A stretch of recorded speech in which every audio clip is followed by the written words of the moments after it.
Si te gusta el contenido de este canal y no te quieres perder ningún vídeo, suscríbete al canal y activa la campana para poder recibir las notificaciones cada vez que publico un vídeo nuevo. Muy buenas. ¿Qué pasa, Javi, tío? ¿Qué ¿Cómo tal? estamos? ¿Cómo estamos? Pues nada, aquí echando la tarde. Muy bien, muy bien. Igual, por aquí estamos. Sí, no, Pues ¿se me escucha bien, Javi? sí, yo creo que sí, que nos digan por aquí. Si no se escucha bien alguno de los dos, decidnos y cambiamos lo que haga falta. Que yo creo que está todo bien, pero por si acaso. Vale, genial. Vale, bueno, pues nada, lo primero, bienvenido. Gracias. Y nada, que como siempre, pues espero que esté Uy, todo bien. Yo ya expliqué un poquito por Stories que, bueno, nos habíamos conocido hace, yo creo, alrededor de... Ya miro la fecha, ¿no? Digo, ¿a qué año estamos? Nos habíamos conocido alrededor de hace 2 añitos, más o menos. Y bueno, pues desde entonces siempre hemos estado en contacto porque al final pues nos une lo que es el entrenamiento y el entrenamiento más concreto del running. Y nada, pues darte un poco de espacio ahora también para que te presentes y nada, para que te conozcan un poco más los que no te conocen y se pongan un poco al día. bueno, pues dar saludos a todo el mundo que se ha conectado y sobre todo, Javi, darte gracias a ti por invitarme aquí a pasar este ratito contigo y con la gente de tu comunidad, que siempre, bueno, es un placer, pues, venir a charlar pues, con gente tan maja como tú, que como bien has dicho, pues bueno, nos conocemos ya desde hace unos añitos y siempre que hablamos pues es de cosas frikis, de Sí, correr y bueno, de la vida, que hace poquito hemos estado hablando ahí de temas de furgonetas y cosas de estas, siempre exacto. con proyectos en mente, que está muy bien. Y bueno, simplemente para el que no me conozca, que supongo que poca gente me conocerá por aquí, pero bueno, yo me presento por si acaso se ha venido alguien de mi comunidad a ver el directo. Pues bueno, yo me llamo Manu Sansegundo Romero, tengo 33 años, iba a decir 32, pero no, tengo 33. Ojo, cómo pasa el tiempo.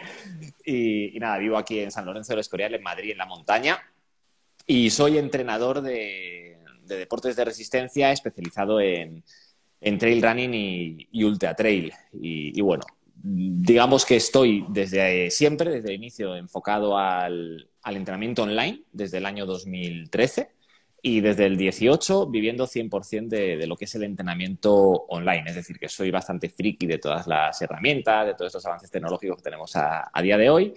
Y bueno, también me he dedicado en estos años pues, a crear formaciones online, tanto pues, para entrenadores como para corredores que buscan el diseñar planes de entrenamiento, digamos, sin necesidad de pasar por la universidad, que buscan más que nada un sistema implementable. Entonces, bueno, digamos que ahí estoy encuadrado. Ese soy yo, en resumidas cuentas.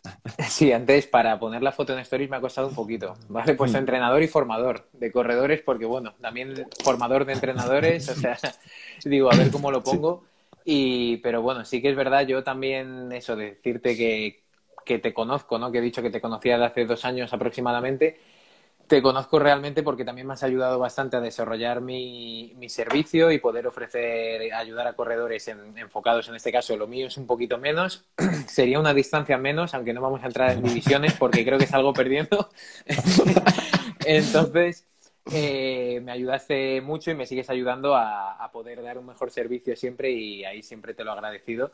Y bueno, aparte de todo lo que es running, ultra trail, trail running, yo también quiero explicar un poco, en parte, por qué me gusta tenerte aquí y hablar contigo y compartir cosas dentro de mi comunidad o compartir o poner cosas en común en las dos comunidades. Y bueno, si te parece, yo voy a ir lanzando alguna pregunta. Antes, a lo mejor decir que por aquí podéis comentar lo que queráis. Estamos para ayudar, lógicamente, dentro del entrenamiento de running, lo que podamos. Y ya está, que vamos, que os sintáis totalmente libres a comentar cualquier cosa que podamos ayudaros en este momento y a partir de ahora. ¿Vale? Y bueno, yo es que sobre todo es algo más personal lo que me ha llevado a hablar con Manu y poner aquí, compartir, pero creo que puede ayudar a mucha gente de mi comunidad que a lo mejor está en ese punto. Y porque al final tú, Manu, eres una persona que ha corrido todo tipo de distancias, incluso triatlones, Ujú. maratones, medias maratones y bueno, de asfalto ya lo hemos hablado, desde cero a todo lo que hay y de montaña más o menos parecido, ¿no? Bueno, en montaña todo lo que hay no, porque digamos que en la montaña se ralentiza todo mucho, porque las distancias son, hasta las cortas son largas. O sea, por ejemplo, tú en un corredor de asfalto, cuando se está iniciando, pues cuando se plantea apuntarse a una carrera, pues puede plantearse un primer 5K y que sea pues una carrerita de media hora o incluso una milla urbana, que pueden ser, yo qué sé, 10 minutos, 12 minutos, así Sí. a ritmo pachanguero. Pero cuando nos vamos a la montaña, es que las carreras cortas de iniciación lo mismo ya te llevan una hora y pico.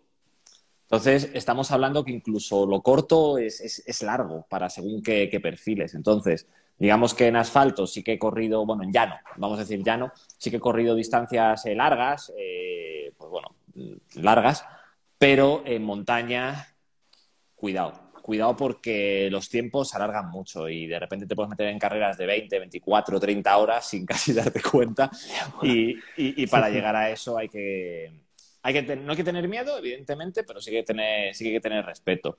Entonces, pues bueno, yo en montaña, pues digamos que he ayudado a muchos deportistas a hacer carreras de 100 millas o incluso más largas por montaña, pero lo que yo es a nivel personal, digamos que lo más largo que he estado por montaña han sido unas 12 horas por ahí. Luego por etapas sí que he hecho, por ejemplo, Maratón de Sables, que son 250 kilómetros por el desierto, que digamos que ya es un poquito más largo, pero es un poco mezcla de todo. A veces un poco más llano, dunas, algo de montaña. Entonces, bueno, otro tipo de aventuras. Pero bueno, sí, he hecho, digamos, carreras desde muy cortitas hasta lo más largo, 250 kilómetros. Claro, por eso digo que al final, digo, si entramos a dividir ahí, digo, no, bueno, es dos tercios de maratón, ¿no? Mejor lo dejamos así, hablamos directamente de distancias. Sí. Y bueno, yo por eso te quería preguntar un poco, porque al final siempre me he movido por asfalto, esto ya más a nivel personal, incluso a las personas a las que llevo los entrenamientos, normalmente pues se enfocan en maratón o en distancias incluso por debajo de maratón, pero siempre asfalto, tocando un poquito la montaña y bueno, vamos ahí con un poco con pies de plomo, ¿no? Y Ujú. sí quería preguntarte pues un poco cuál es el punto que consideras más importante, ya sé que serían muchísimos, pero a la hora de dar el salto del asfalto a la montaña, ¿cuál sería el punto más importante, ya no solo del entrenamiento, sino a tener en cuenta quizás en general? A ver, el punto más importante a tener en cuenta cuando pasamos perdón, de la montaña, no, del asfalto a la montaña, es entender que correr por la montaña no es correr por asfalto. Eso Ujú. sería, en resumidas cuentas, lo que puedo decir. Y claro, dicho esto, voy a justificarlo un poco, porque si no va a decir, muy bien, Manu, tío, Claro, sí, un eres plato un es un plato, máquina. ¿no? Efectivamente. A ver, simplemente cuando vamos a la montaña hacemos cuatro cosas diferentes. Vamos a correr en llano, que eso sería igual que los de asfalto, eso es lo que se puede transponer de un sitio a otro, pero luego vamos a correr hacia arriba, vamos a correr hacia abajo y vamos a caminar. Entonces, cuando nos metemos en montaña, digamos que estamos como haciendo cuatro modalidades. Entonces, estas cuatro modalidades es lo que a veces al corredor de asfalto le cuesta entrar si nadie se lo ha explicado, evidentemente. Pues si nadie se lo explica y dice, yo me voy a correr a la montaña, pues es correr como en el asfalto y no. Entonces, lo primero de todo es, oye, me voy digamos, a desapegar de los ritmos, de las velocidades, Vale, porque eso no tiene, me pasó a mí.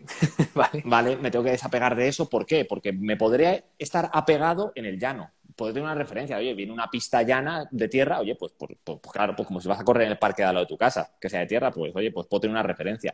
Pero ya cuando empieza a picar para arriba, a picar para abajo, zonas técnicas, zonas que tengo que ir a andar, no tienes que pensar en ello. Primero eso a nivel externo, que son los ritmos, pero es que luego a nivel, digamos, la biomecánica cambia.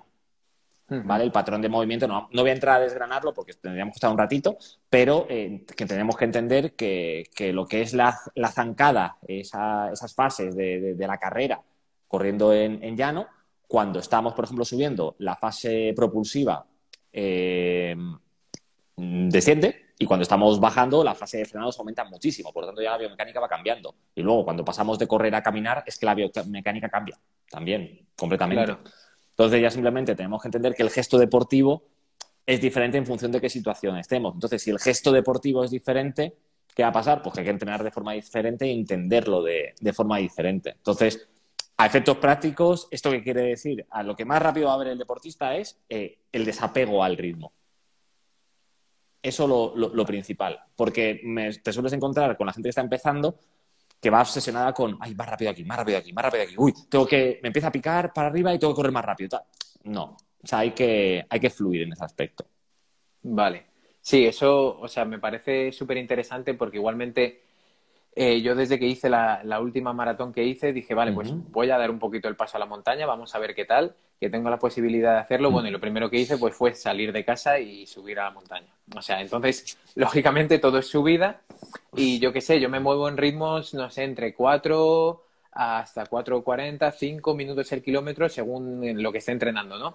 Y entonces, inmediatamente, claro, subiendo me di cuenta que primero, para controlar, ya no solo, no por pulsaciones, sino porque son sensaciones que no puedes mantener durante más de, yo qué sé, 3 kilómetros. Bueno, 3 kilómetros me parecería hasta mucho, subiendo. Mm. Hasta 1,5 kilómetros hay sensaciones que no puedes llegar a mantener, o sea, intensidades que tu cuerpo no es capaz de mantener si estás mirando el reloj o el ritmo, ¿no? Que eso es un Mm. poco el error que a mí me ocurrió al principio y creo que es bastante importante lo que has comentado, porque yo iba obsesionado diciendo, pero bueno, si es que estoy yendo a 6 y pico. Ya. Pero claro, Y no y es mal subiendo, ritmo, y no es mal ritmo según cuánto sea la qué pendiente. pendiente, ¿no? Vale, vale. Porque luego, claro, también ahí es algo que me he dado cuenta que yo sí que esperaba y claro, como entrenador lo conozco, pero tampoco lo he utilizado tanto. En ese sentido, igual, la exposición a la alta intensidad durante un tiempo más prolongado es probablemente que sea algo a entrenar, ¿no? No sé si me explico. O sea, cuando tú ¿Sí? empiezas a subir una montaña, claramente, aunque vayas un poquito más lento, es muy probable que estés a un nivel de intensidad más alto no de lo que esperabas, pero sí que lógicamente más alto que en asfalto y normalmente vas a estar entrenando en zonas altas de intensidad o esto es un error. A ver, ¿no? A ver, aquí vamos a contextualizar un poquito porque sé por Sí. dónde van los tiros, pero a ver, Mm. tenemos que entender que, por ejemplo, tú cuando vas corriendo por asfalto, eh, tú corres, por un lado, por la energía interna muscular, pero luego también hay parte del stiffness, ¿vale? De ese efecto de muelle que puede tener que Ujú. ¡pam! Te ayuda a ir para adelante. Sí, Cuando subes para adelante, cuando subes para arriba, ese muelle no existe. ya, sí, sí. Sale todo de tus patas. Es Ujú. decir, que tú para mantener una misma velocidad o una misma percepción, al final estás sacando todo de dentro, por decirlo así, ¿vale? Sí, No tienes como ese plus que te da ese stiffness, ¿vale? Entonces, tenemos que tener en cuenta que eso hace que nos fatiguemos antes. Luego también tenemos que entender que cuando metemos una pendiente, para correr para arriba, necesitamos más cantidad de fuerza. Es decir, es más exigente. Entonces, también tenemos que entender lo siguiente, que cualquier zona de entrenamiento, me da igual que la estemos, digamos, monitorizando por frecuencia cardíaca, que la estemos monitorizando por potencia, por velocidad, lo que estamos buscando es un reflejo de lo que ocurre en nuestro metabolismo, ¿vale? De qué vía metabólica ujú, es sí, la que está, digamos, no más presente porque eso estaría mal dicho, sino cuáles, digamos, qué vías metabólicas están activadas y en qué cantidad, ¿vale? Porque eso nos va a dejar indicar, oye, pues qué intensidad tenemos que llevar, o sea, qué intensidad deberíamos llevar o no, ¿vale? Entonces, tenemos que, por ejemplo, si tú estás hablando de intensidad a nivel de frecuencia cardíaca, ya sabemos que está la deriva cardiovascular, que eso es un problema.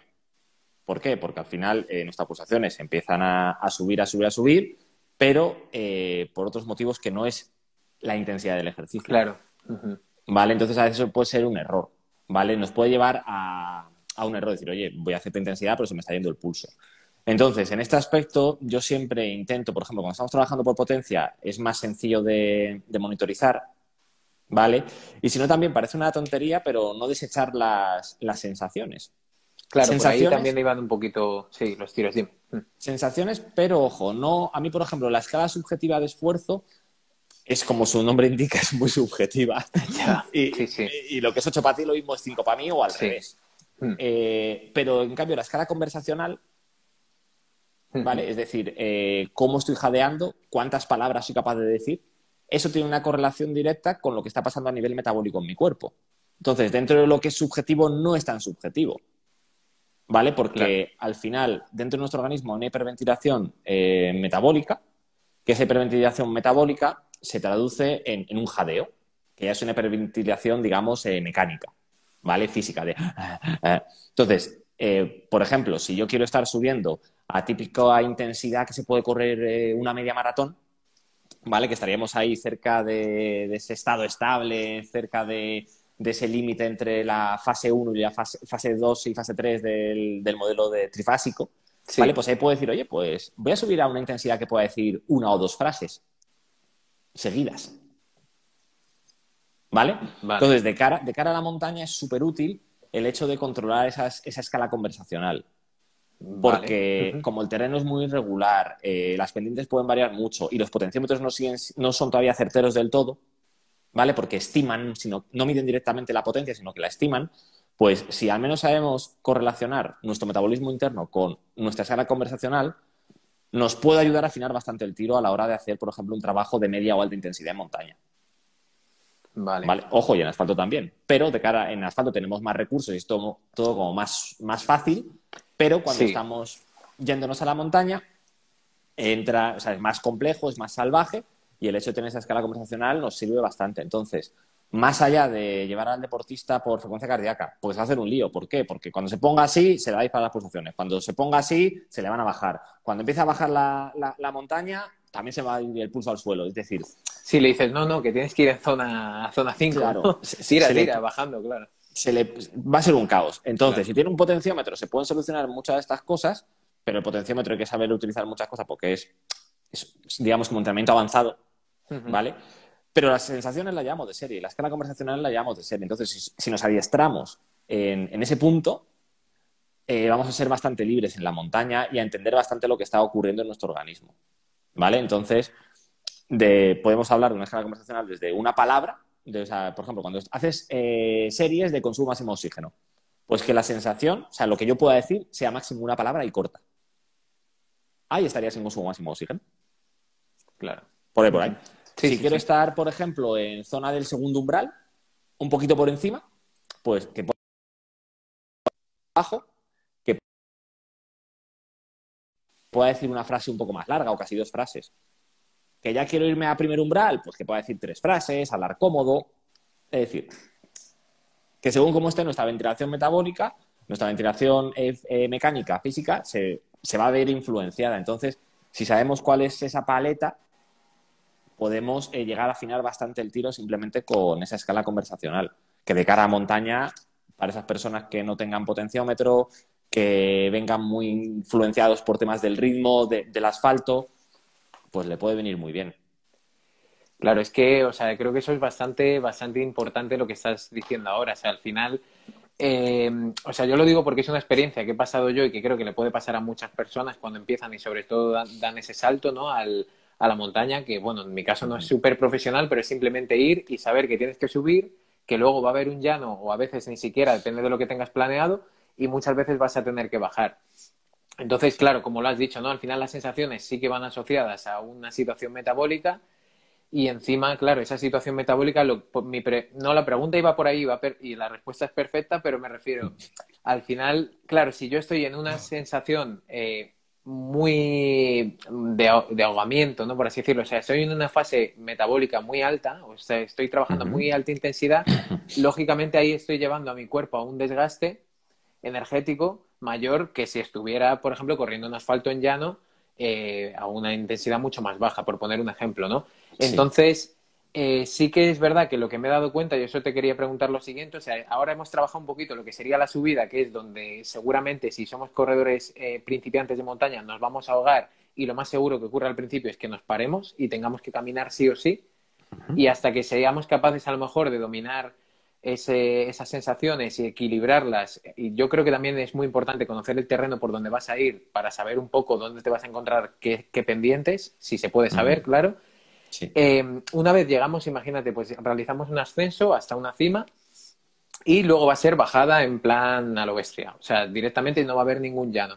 Entonces, todo ese gasto energético que se ha producido durante ese tiempo, que seguramente sea más alto que el que se produciría en asfalto en el mismo tiempo, por poner un ejemplo, que no es así del todo, pero porque eso entraría más variables, pero imaginemos que el gasto energético ha sido mucho mayor. Luego en la bajada realmente sí se puede producir un ahorro, digamos, aunque o sea, eso cómo lo ves, aunque el daño muscular sí que sería muchísimo más alto.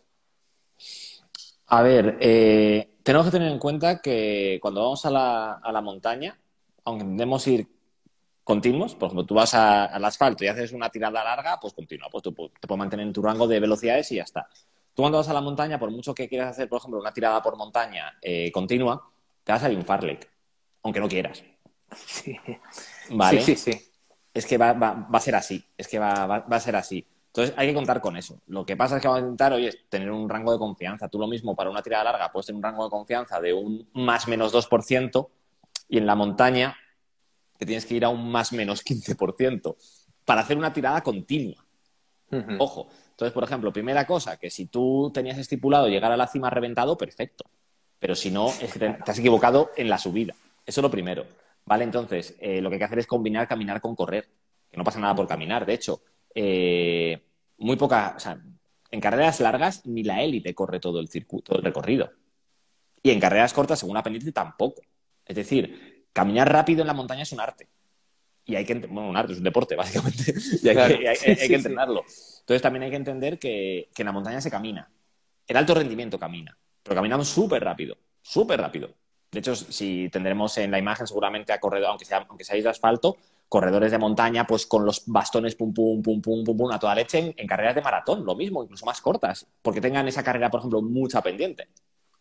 ¿Vale? Y ya carreras un poquito más largas de maratón, sin irnos a ultra super bestia, pues una ultra de 50, 60 kilómetros, con bastones, muchos corredores, a toda leche con los bastones, para ir más rápido. Entonces, si yo llego arriba reventado, pues intento correr toda la subida, lo mismo es que me he equivocado porque no me correspondía correr toda la subida. Entonces, eso por un lado, que ese gasto energético que haya, realmente una cosa es que haya más requerimiento de fuerza, ¿vale? Porque haya más pendiente, otra cosa es que llegamos reventados a la cima, porque eso tampoco puede ser. Claro, que es planificable igualmente, o sea, es como Todo. una carrera de asfalto, planificamos una carrera de montaña o un entrenamiento de montaña en base a lo que se vaya a hacer. Efectivamente, yo al final, por ejemplo, ahora contestamos lo de la bajada, pero para que tú entiendas un poco. Yo cuando planifico las estrategias de los corredores de cara a la competición, al final lo que hacemos es dividir la carrera. No de avituallamiento en avituallamiento, sino de cambios en cambios. Esta subida, esta bajada, este llano, tal. Luego sí que podemos fijarnos de avituallamiento en avituallamiento para cuando vamos a recargar la mochila, cuando vamos a recargar el agua, cuando va a haber un momento de respiro, porque los avituallamientos en las carreras de montaña no se pasan corriendo y me bebo un trago de agua, un gel y me medio hago corriendo. Eso es lo que pasa en las carreras de asfalto. Sí. En la carrera de montaña llegas al avituallamiento, te paras aunque sea un minuto y tiras. Es decir, en la montaña se para. Otro clic diferente. ¿Vale? No pasa nada por parar tu avituallamiento. ¿Vale? Te paras, rellenas el agua, te tomas y te piras. Puedes hacerlo muy rápido. O si tienes un equipo de avituallamiento, pues te puede cambiar un bidón por otro, por ejemplo. Pero eso si eres pro y vas con un equipo de avituallamiento. Si no, pues lo tienes que hacer tú y no pasa nada por invertir un minutito en el avituallamiento. ¿Vale?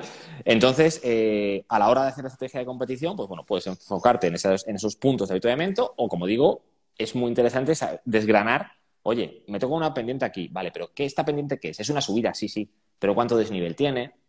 ¿Qué pendiente tiene? ¿Cómo es de técnica? En las bajadas lo mismo. Ver cuánto de técnica, cuánto de pendiente y cuánto de cantidad de desnivel. ¿Vale? Y eso me da luz de, oye, ¿qué es lo que tengo que hacer aquí? Porque lo mismo esta pendiente me la puedo permitir correr, pero es que aquí ni de coña. Aquí tengo que echarme a andar en este punto porque si no voy a llegar reventado. Entonces, todo eso lo planificas. Y de cara, por ejemplo, a una carrera te llega un corredor que quiera preparar una maratón de montaña, lo que hay que hacer primero, antes de empezar a planificar entrenamientos, es ver el perfil de esa carrera. Porque en función de cómo sea el perfil de esa carrera, tendrás que planificar unos entrenamientos u otros. Porque está claro que el tiempo de estímulo, por ejemplo, de un HIIT o de cualquier método de entrenamiento que utilices, digamos que el tiempo de estímulo será el mismo. Pero ¿cómo construyo el entrenamiento? Le voy a meter esta pendiente, le voy a pedir que ande, le voy a pedir que cuando llegue a este punto que tiene un 25% de pendiente eche a bastonear, le voy a pedir que todo esto lo corra. ¿Qué voy a hacer con ese deportista? Y eso lo sabré en los entrenamientos en función de cómo sea la carrera. Entonces, llegar a la cima de un pico y llegar reventado es porque ha habido un problema de planificación previa. Claro. ¿Vale? Entonces, o de no planificación. Bueno, sí, efectivamente. Si ha habido un problema de planificación, o sea, el no planificación es un problema de planificación. Es un problema de planificación, efectivamente, ¿no? Sí, esto lo digo de totalmente algo personal, ¿no? Algo que me ha ocurrido a mí, ¿vale? Sí. Entonces, luego, retomando el tema de la bajada, que perdón, que he dado aquí un par de vueltas para explicar esto, pero el tema de la bajada es cierto, a ver, digamos que va a ser agresiva, o sea, va a ser agresiva. Digamos que la potencia que vas a generar es más bajita. o no, simplemente que ahora bueno, mejor dicho, ahora si tú vas con un potenciómetro en la bajada, el medidor de potencia te va a medir más bajo, ¿vale? Pero eso no quiere decir que la potencia sea más baja. ¿Por qué? Porque ahora mismo los potenciómetros son sensores inerciales de movimiento que, como he comentado, estiman, no miden de forma directa, ¿vale? Y como cuando tú estás bajando hay una fase de frenada exacerbada, el potenciómetro entiende que vas más lento, estás generando menos potencia, pero vamos, Claro. un ostión contra el suelo en bajada, potencia está generando, pero no se está traduciendo en avance, sino que se está traduciendo en ¿qué? En frenada. Y eso a día de hoy un potenciómetro, por ejemplo, no te lo mide, ¿vale? Pero digamos que la fase de bajada las bajadas son agresivas. Son muy agresivas y te dejan, según al ritmo que vayas, por ejemplo, si vas más suavecito y acortando zancada, pues minimizas el impacto. Pero si quieres darle chicha y alargar un poco zancada y encima darle más cadencia, te revientas. Y eso hay que entrenarlo también, ¿vale? Entonces, digamos que posiblemente la subida te va a dejar cascado de aquí y de patas, pero la bajada de aquí lo mismo no te deja cascado, según a qué leche bajes, porque según cómo bajes puedes subir pulso, y lo que sí que te deja reventado si vas fuerte son las patas. Eso sí. Claro, incluso, o sea, sobre todo a nivel de planificarlo mal, o de, como hemos dicho, de no planificarlo, de ir ahí un poco a lo loco, yo creo que también veo el problema de, vale, subo, lo hago mal porque no lo he planificado, el gasto energético ha sido elevado porque no lo he planificado, y encima luego esa fatiga la vamos a tener a nivel central para bajar. O sea, porque encima para bajar necesitamos realmente el cuerpo mucho más alerta, que reaccione mucho más, y está claro que igual la activación muscular o la reacción de los músculos a los impactos, que son muchísimo mayores en la bajada que en la subida, también el controlar esa musculatura y que no se nos... que no directamente, o sea, el controlar nuestra técnica de carrera va a ser mucho más complejo, e incluso las lesiones o molestias que pueden surgir a partir de ahí, de esa bajada, con una previa fatiga exagerada, también puede ser bastante problemático, ¿no? Porque al final eso es algo, yo creo que si vas con poca planificación a montaña y a lo mejor subes porque tienes fondo y subes y te cansas simplemente, pero vas muy fatigado, luego esa fatiga, aparte de que encima las sesiones, como has dicho al principio, se van a hacer mucho más largas, la sesión de entrenamiento en general casi siempre va a ser más larga, a lo mejor empiezas a bajar a partir de la hora, por ejemplo, en una sesión normalita, ¿no? Más por poner un ejemplo. Según hasta dónde vayas a subir, porque si subes hasta 300 y te das la vuelta, pues has subido 300 metros y bajas en 15 Claro, lo que minutos. hayas tardado y bajas. Al final eso es muy, muy gestionable. Pero bueno, hay una cosa que siempre se suele decir, es que las carreras de montaña pues se ganan subiendo y se pierden bajando. ¿Vale? ¿Esto qué quiere decir? Que el que sube rápido es porque está más fuerte que un limón.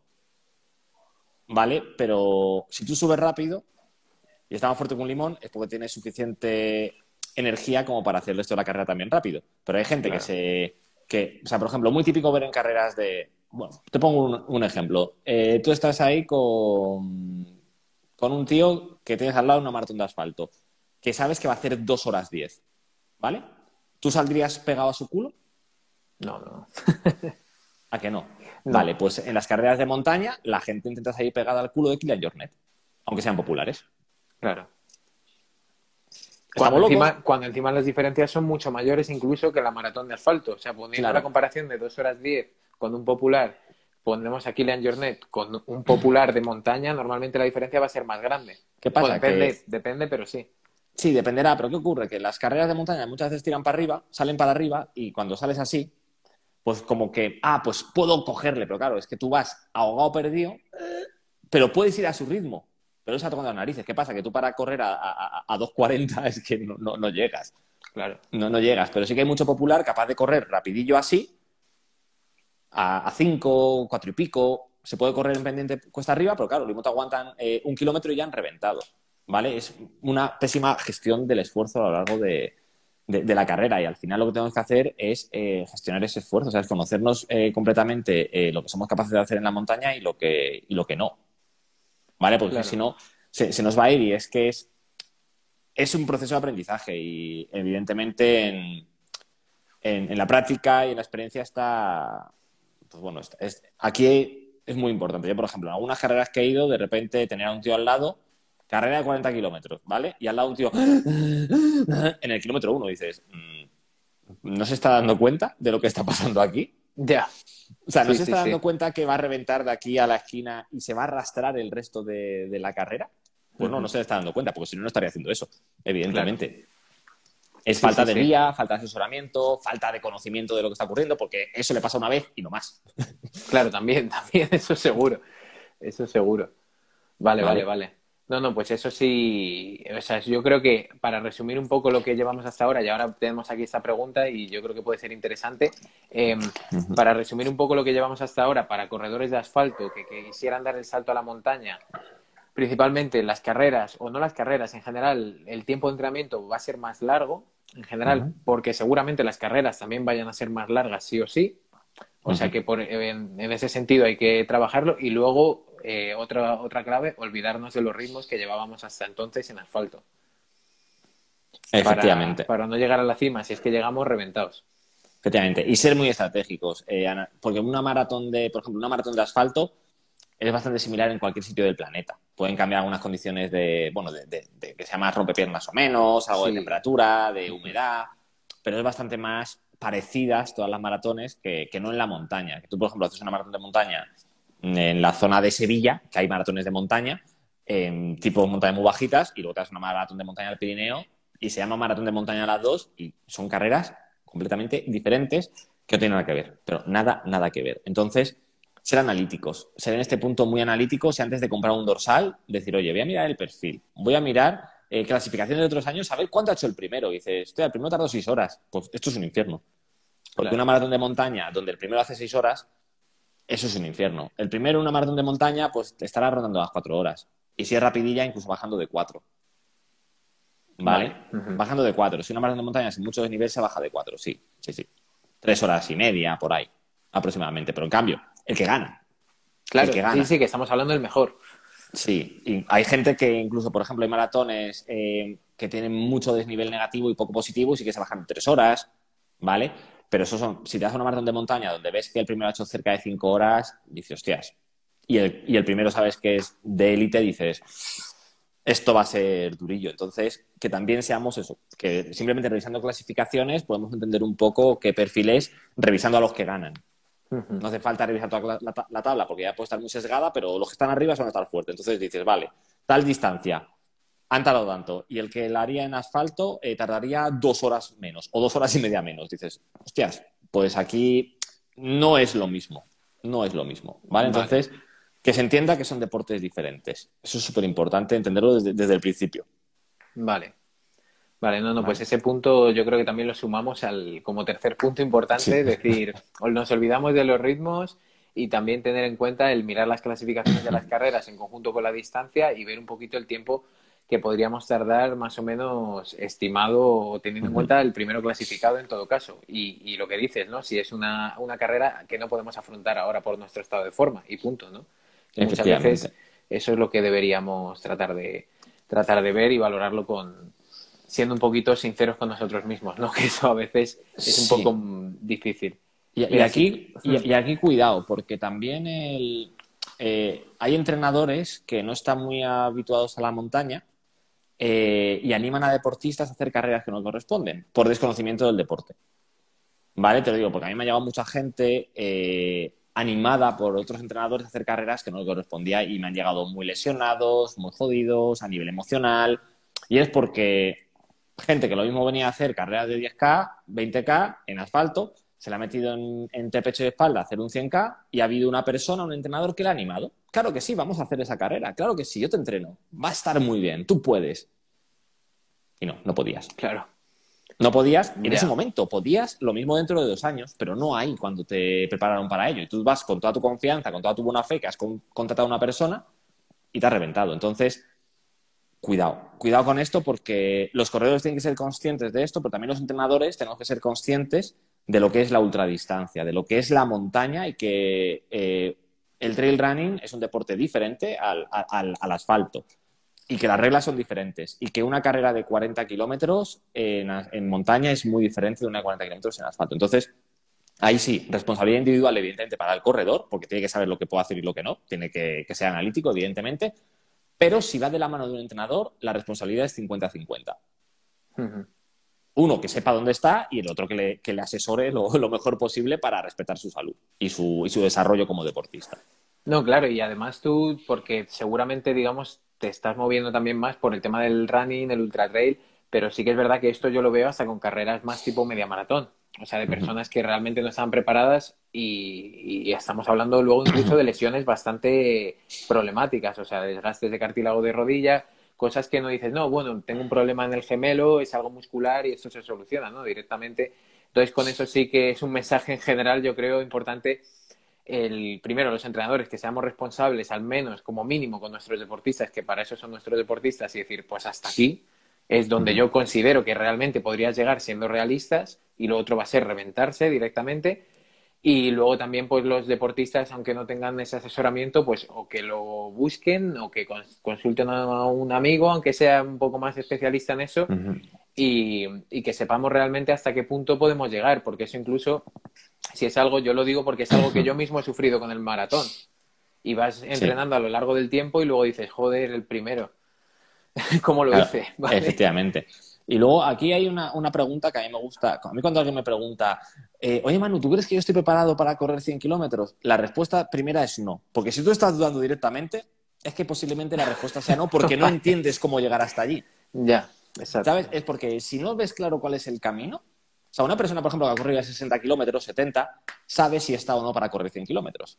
Pero claro, el que ha corrido 60-70 no me pregunta nunca, oye, Manu, ¿estoy para hacer 100? Oye, pues claro, si has corrido 60-70 y ha salido bien, pues ¿por qué no poder preparar una un poco más larga? Pero claro, cuando una persona te pregunta eso, suele ser porque lo mismo viene de correr en asfalto 20 kilómetros. Pero sus colegas han apuntado a esa carrerita de montaña de 100 kilómetros, pues yo también voy, ¿no? Pero ¿cómo se entrena para esto? ¿Esto cómo se hace? Entonces, claro, es que te estás saltando etapas. Sí, del camino. unas cuantas. Entonces, un punto de control, de autocontrol, es decir, si yo me estoy preguntando si yo estoy preparado para hacer esto, es que no lo estás todavía. Porque normalmente si tú has hecho, por ejemplo, 3 medias maratones y te han ido bien, tú sabes que estás listo para preparar una maratón. Que sea difícil, claro que va a ser difícil, que vas a sufrir muchísimo. Pero sabes que puede ser el momento. Pero si una persona de un 5K dice, ¿estoy yo para hacer una maratón? Pues no. ¿Sabes? Claro. Pero no porque no has corrido más de 30 minutos seguidos en tu vida. ¿Sabes? Entonces vas a sufrir mucho y va a ser peligroso para ti. No quiero que te pierdas mi nuevo seminario online en el que te voy a explicar cómo diseñar planes de entrenamiento para trail running y ultra trail. Dirígete por favor al enlace que encontrarás más abajo en la descripción de este vídeo. Date de alta para reservar tu plaza gratuita y disfruta ahora mismo del seminario online en el que voy a compartir contigo las claves más importantes del sistema de entrenamiento que utilizo con los corredores de trail running y ultra trail. Si te ha gustado este vídeo, puedes darle un like y compartirlo con tus conocidos y en tus redes sociales. Y ahora que te tengo aquí, me encantaría que dejaras un comentario y que me digas qué te ha parecido este vídeo.